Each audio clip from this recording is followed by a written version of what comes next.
Good morning, Coastal. How you guys doing this morning? You guys doing well?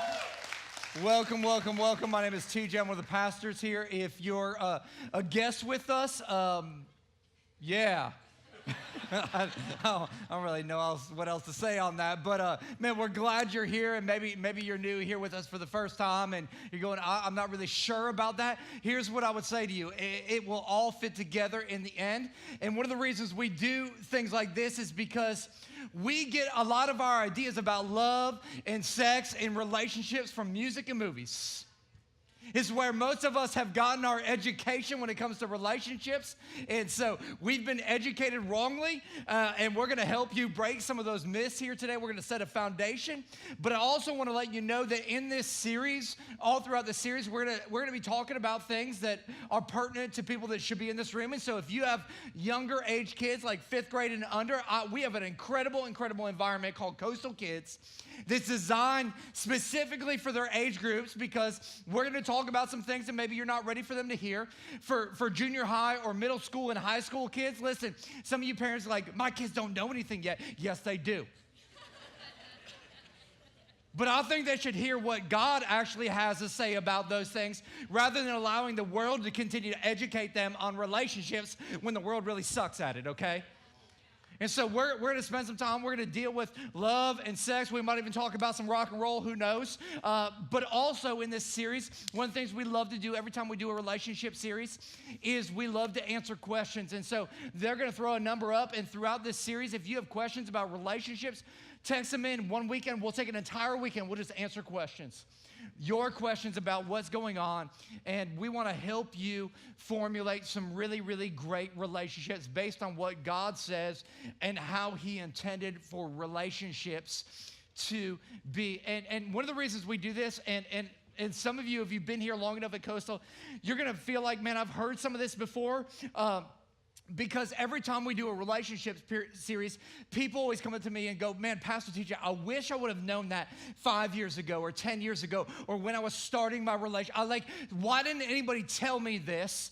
And so we want to help you, and we want to be a resource to you throughout this. And so go ahead, strap on your seatbelts. We are going to have some fun today. And so all of us have experienced love to some level and to some degree. How many of you guys remember that first person you fell in love with? Oh, come on. If you remember your first, man, I fell in love with somebody, is that first kind of relationship experience. I remember mine.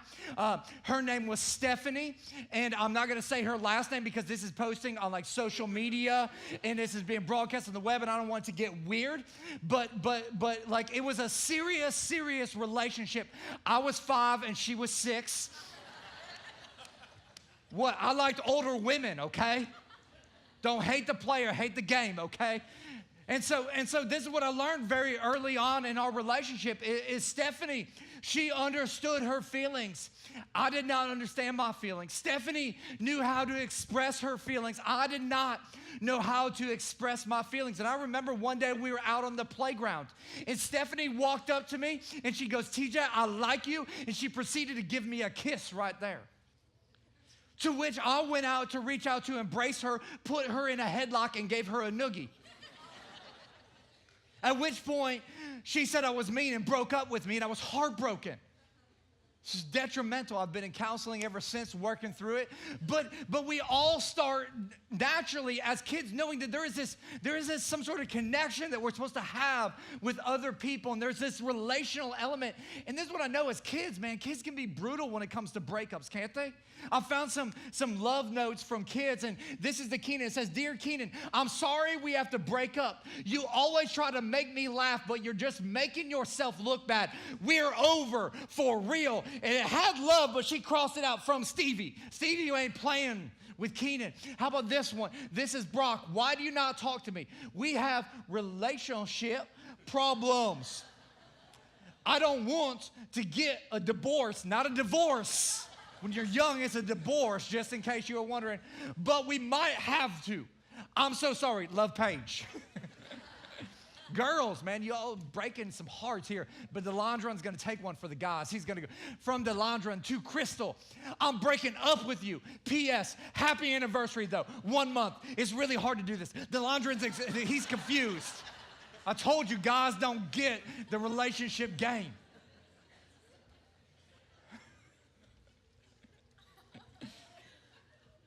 But back in the day, you had to have some game to get to know somebody, didn't you? Like you had to have the ability to talk to people. Now, people don't have to have game. They just stalk people on social media for 6 months. Find out everything about you, your likes, your dislikes, where you're hanging out at. They'll show up there and watch you. Like, it's weird. Today, people pick up a phone number. What do? They text, right? Listen, millennials, young people, you don't get a 10 with a text, brother. You only get good ones by picking up the phone and going, hey, girl. What's your name? You're like, you gotta have some game. See, I grew up kind of a little bit around church, and back in the day, you had to have some church game. Anybody grew up around church? Anybody know what church game is? My wife is sitting right over here. Baby girl, I love you. Don't do church game on you. I'm gonna do it anyways, okay? You all ready for some church game? If you don't know what church game is, I'm about to educate you on church game. Girl, I've been reading the book of Joshua. I march around those walls 7 times. You fall for me? Hey.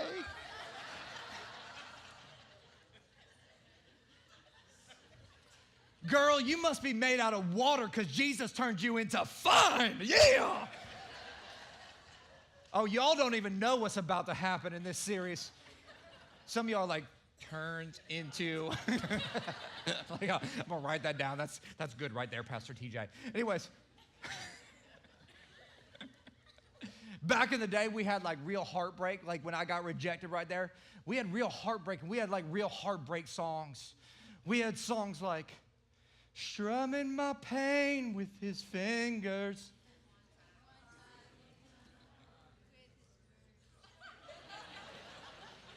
Okay, this is the non-musical group right here. None of y'all will try out for the worship team, please. Now, I mean, love songs are lame. I mean, just lame. Kiki, do you love me? Are you riding? Say you never ever leave me. Like, you know what I'm saying? Like, if you're a teenager, what is that? If you don't know Drake, please don't ever get to know him. Problem is like those same mentalities we had as little kids, while we might be 25, 35, 45, 65 years old, we're still acting like we're in kindergarten when it comes to relationships, bringing the same mentalities into every relationship. And a lot of us, we walk through with some misconceptions and some myths about relationships that I think a lot of people embrace in their relationships, and they wonder why they're not having healthy relationships. So I want to talk about some of those myths and then build on that. And if you're taking notes today, myth number 1 is if I find the right person, everything will be all right. So many people think, man, if I just find the right person, they're going to love me for me. They're going to love me with all of my idiosyncrasies, all of my mistakes, my past. They're not going to care about my gambling problem. They're not even going to be concerned about my pornography problem because they just love me for me. And every married person is like, you're stupid. See, the problem with this idea, if I can just find the right person, is even when you find the right person, you're still looking for the right person.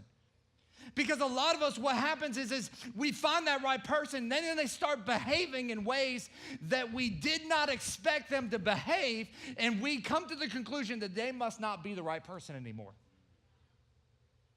Why? Because we get our love ideas from Disney. Come on, think about it. Where do you learn about love? Beauty and the Beast. He kidnaps her. Sleeping Beauty. She's asleep and he's kissing her. Like, those aren't healthy relationships. We think, a whole new world A dazzling place we've never been. No, same place. You just went on a week's vacation called a honeymoon, and you came back and you still can't balance your checkbook. Why? Because we give someone our hearts that we would never trust with our credit card. Which leads us to myth number 2. All we need is chemistry and passion. All we need is chemistry and passion. You look across the room, and she sees you, and you see her.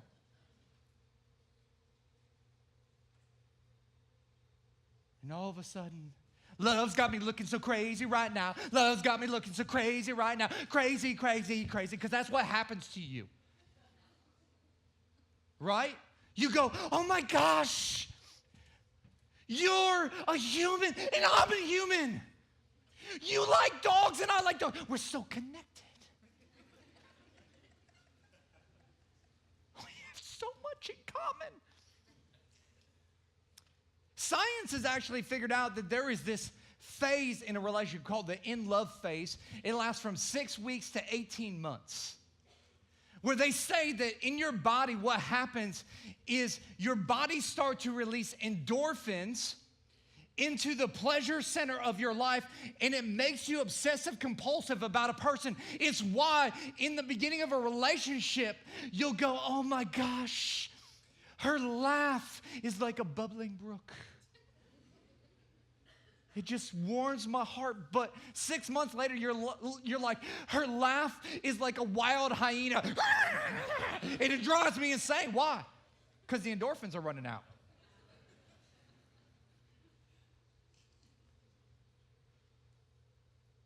And in this chemistry and passion phase, we normally go right into myth number 3.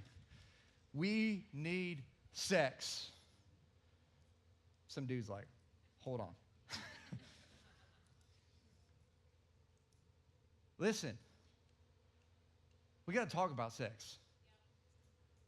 For far too long, we've been getting our cues on sex and relationships from songs and from movies, when God actually has a ton to say. And if we don't look at what God says about this, we're going to think that this is an old, archaic book that doesn't have anything to say when it comes to the intimacy that is needed in relationships in a healthy way.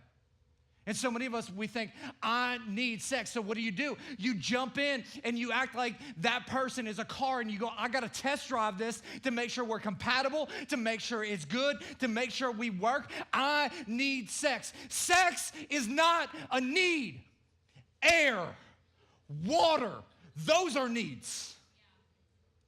And here's what's happened is because we're taking our cues from the world has perverted what God intended to be one of the most beautiful, intimate acts between two people that are in union together for the rest of their lives. He's taken it and said, hey, give this away to whoever you want, because it'll create intimacy, and what it ends up creating is a bunch of brokenness. Because I talk to guys and girls all the time that are like, I am so broken because they were misrepresented by the world's view when it comes to sex. And God's going, man, we got to mature. We got to start to grow up when it comes to these things. In fact, what I want to do in this series, and today is a building block for the rest of this series, is I want to help us to get something. And it comes out of Proverbs 24, verse 3. It says this: by wisdom a house is built, and through understanding it is established. Through knowledge, his rooms are filled with rare and beautiful treasures. What I want to do here today is I want to help us get knowledge. I want to help us get the right information in our lives, and then we're going to take that information and we're going to get understanding. We're going to be able to comprehend that information, and over time, hopefully, wisdom is the application of that information in our life. See, a lot of us, we've been educated, but we never had application. And we're wondering why life is not turning out any different. And so I want to help us understand today how we can grow and how we can mature in our relationships, not only with God, but with other people. And let me explain it like this. How many of y'all like dessert? Any dessert folks out there? Come on, raise your hands, wave them in the air if you like some dessert out there. I like dessert. And I found this dessert. Can you zoom in on this? This is called a chocolate blackout cake. Like, this is so good, it'll make you slap your mama. Can you all see that? So, So that right there. And so what we do is we go, I like that. I like this. Words, pictures. I like pictures. There's some stuff over here. I like pictures. The problem is, how you get the picture is by the process over here.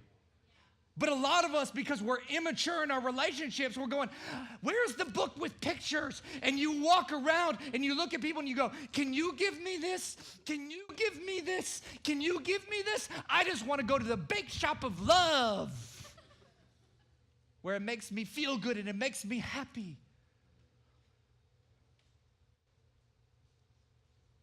But you can't have this without this, which means you need some ingredients in your life. Not only do you need those ingredients in your life, you need to put those ingredients in the right sequence to produce the picture. Listen, you can have the right ingredients in the wrong sequence, and it's not going to be good. Some of y'all know because I found some of your pictures, like this one. This is how it's supposed to look. That's the expectation, and here's what you baked. Kill me. Or this one. This is SpongeBob cake. I mean, doesn't he look good? This is what. Happy birthday, son. We love you. Love mom and dad. How about this one? This is my favorite. So we have Olaf here. Man, Olaf looks so happy. This is the Halloween version.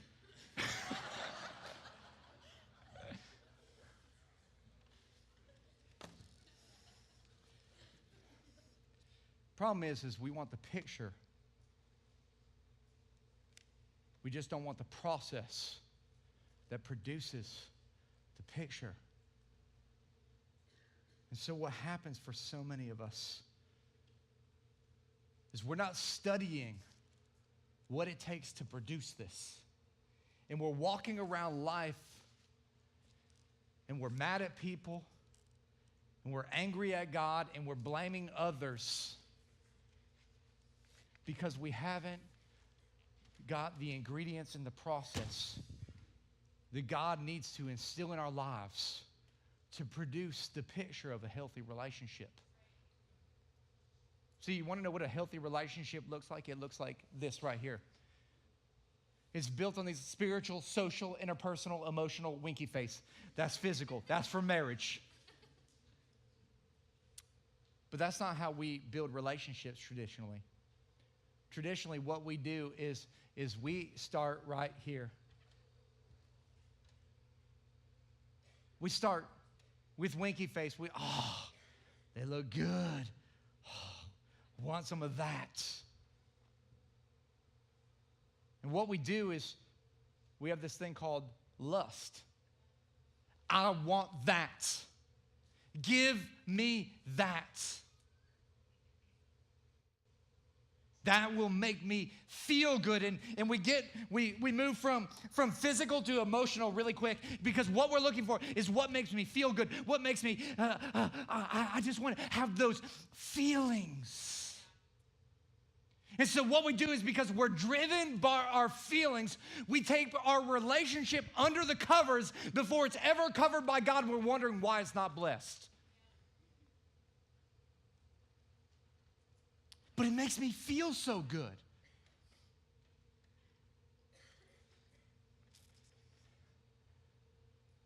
Then what happens is we start to take it interpersonal, where we find out that all these emotions that we've been having down here, we start getting to know the person, and we start finding out that they aren't the person we thought they were. They actually call this interpersonal stage the psychological stage. You could actually write it down as a psycho stage. Because you're like, you what? You believe what? You what? Like, how did I not see that? Because you were being run by emotions, endorphins, running through your body, clouding your judgment. Actually, this is where a lot of people break up right here because they're like, who is this crazy person? And if they happen to still be in that in-love stage where it's 6 weeks to 18 months, all of a sudden they start to take it social and they start to introduce you to their friends, and you find out not only are they crazy, but their people are too. You're like, man, you're crazy and your friends are crazy. I'm out. No, but people, they go through this stage, and what happens right here is you'll have 1 or 2 honest friends. You'll bring them around, and girls, you'll bring around your girlfriends. Isn't he so great? Oh, he's sweet. And then you'll have one girlfriend that'd be like, girl, he's a psycho. But you don't understand how we feel. Why? Because you're still in the emotional endorphin stage. And then what happens is you go, you know what? I'm going to go have a spiritual ceremony. I'm going to try to throw God on top of this. And God's looking at this and going, what do you want me to do with that? Like, you just want me to bless that?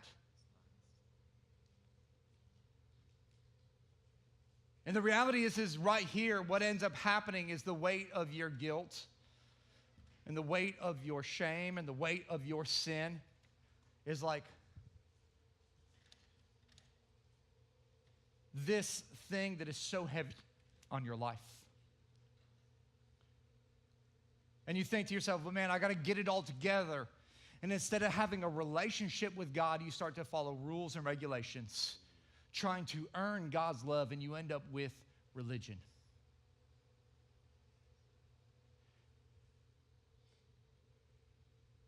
And God's not trying to crush your relationship. In fact, God's going, that's not even what I want to do. In fact, Jesus said this, come to me, all of you who are weary and heavy laden or heavy burdened, and I will give you rest. God says that there is a completely different way to approach relationships in life. And some of us, man, we've got to start to flip the script on what God wants to do in our lives. And he says, hey, instead of doing this, let's start here. Let's start on the spiritual. Listen, before you ever go build a healthy relationship, you need to build a healthy relationship with me. Because before you can ever truly give somebody unconditional love, you need to experience unconditional love. You can't give something that you don't have.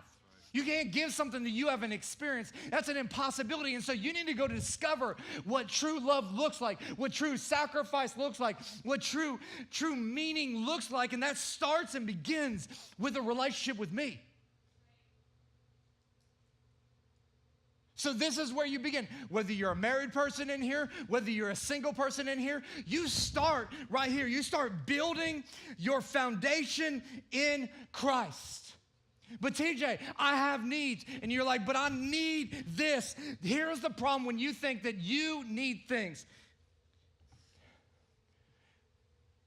Your foundation only supports you.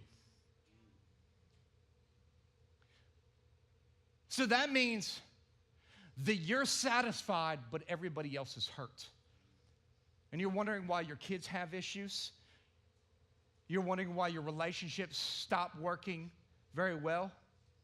Because you've made it all about you. See, this isn't a foundation you can build a family on. This is a foundation you can build a family on. When I sit down on this foundation, there's room right here for Shayla. There's room right here for Alexander. There's room right here for a 140-pound Great Dane named Preacher.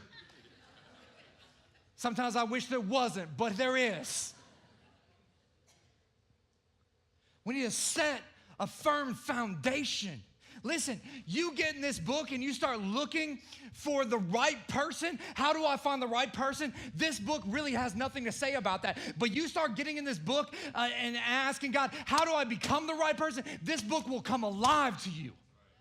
All of a sudden, God will start to refine you and transform you and create you into the person He always intended for you to be. And so you start right here, and very quickly after you start right here, you go social. You go social. You get in a connect group. You get around some relationships. I don't care if your marriage is great. I don't care if your marriage is bad. You start getting around some friends that have good marriages. Because you need some people around you that will encourage you, that will build you up, that will slap you around a little bit when you're acting crazy.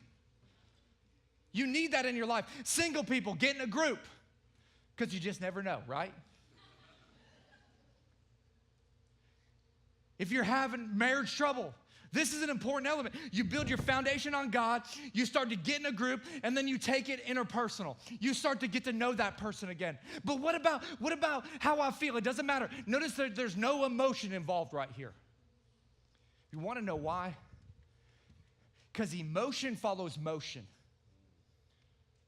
You start building your life on the right things, your emotions will start to follow the good things in life rather than the bad. So you start building, you start getting to know them again. You start finding out what your likes are and what your dislikes and what your commonality is. And you start building that relationship. And over time, you start to add the emotional element in because that emotion follows motion. Then you get emotion. Then you, no winky face yet. Married or already married, then you can have winky face, okay? No winky face until married.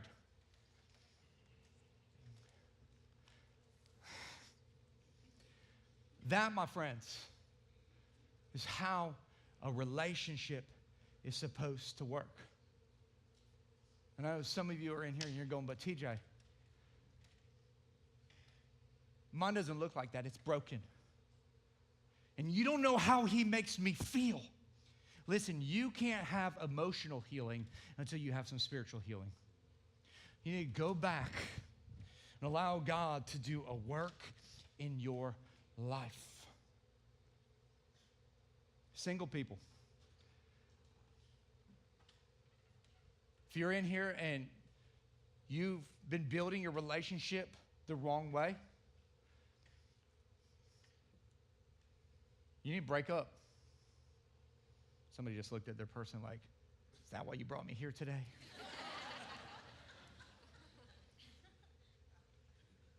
No, listen, if that's supposed to be a healthy relationship, here's what I tell you. You need to fast from that relationship, get your relationship with God right first. If that relationship is going to be a healthy relationship later on, they'll be there 6 months, a year from now. And you know what they'll be? They'll be the person that they're supposed to be. See, here's what we need to do. We need to stop trying to find the right one and start become the right one. Start becoming the right one. It's a great verse in Colossians chapter 2. This is what it says. It says, and now just as you accepted Christ Jesus as your Lord, you must continue to follow him. Now I want you to see how many times the word him is there. It says, continue on. Let your roots grow down into him. Let your lives be built on him. What's it saying? It's saying it's all about the spiritual element. Then your faith will grow strong in the truth you were taught, and you will overflow. It's an important word. We're going to get back to that word. With thankfulness. Don't let anyone capture you with empty philosophies and high-sounding nonsense that come from human thinking and from the spiritual powers of this world rather than from Christ. For in Christ lives all the fullness of God in a human body. Here's the best part. So you also are complete through your union with your boyfriend. So you also are complete through your union with your girlfriend. So you also are complete through your union with your spouse. You are complete through your union with Christ, who is the head over every ruler and authority. He's saying, stop trying to build your relationship on here and start building your foundation over here on the solid foundation. Build it on Christ. Let me explain it like this. When Shayla and I first got married, I understood and she understood that we were both vessels. We are both vessels. The Bible actually says that we are temples, that we're a vessel of God's presence. The problem is that instead of my vessel being vertical to God, my vessel was horizontal to her. And her vessel was horizontal to me. And we had a lot of relationship problems, mostly because of her.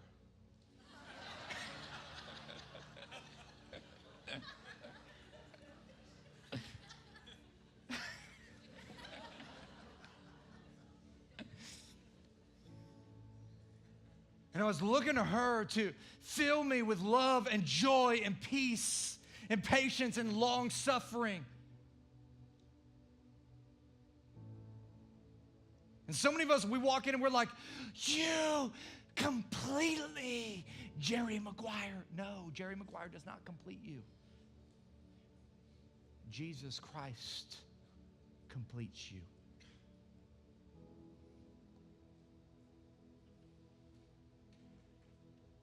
But here's the problem. Even when I would get a little bit full of God and I was still living horizontally rather than vertically, even when I tried my best in the relationship,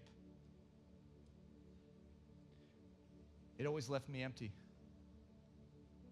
It always left her empty.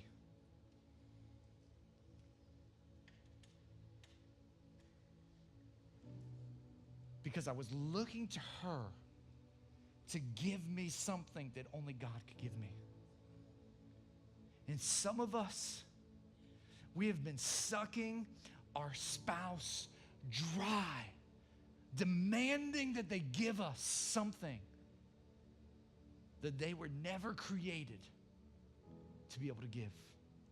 Some of us are so bitter in here at our ex-husband or our ex-wife because they wouldn't and they couldn't give us something that only a holy God could do.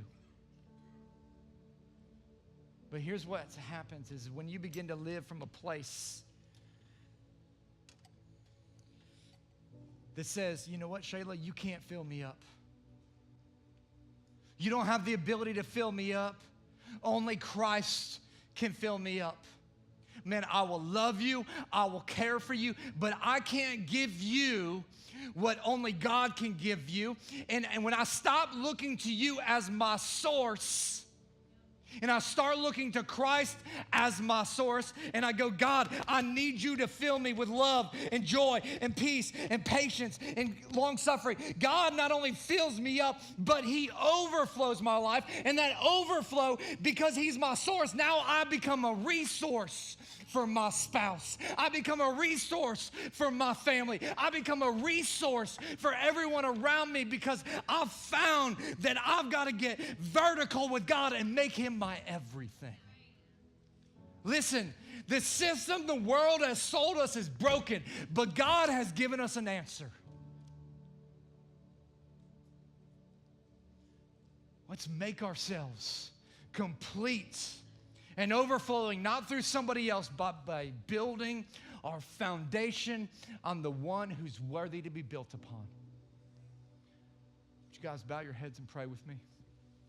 God, we just come before you. And here's what I know, God, is that there's a lot of people in here that they have been longing and searching and hungering for something more, and they've been looking to other people to fill a void in their life that, God, that you designed to fill.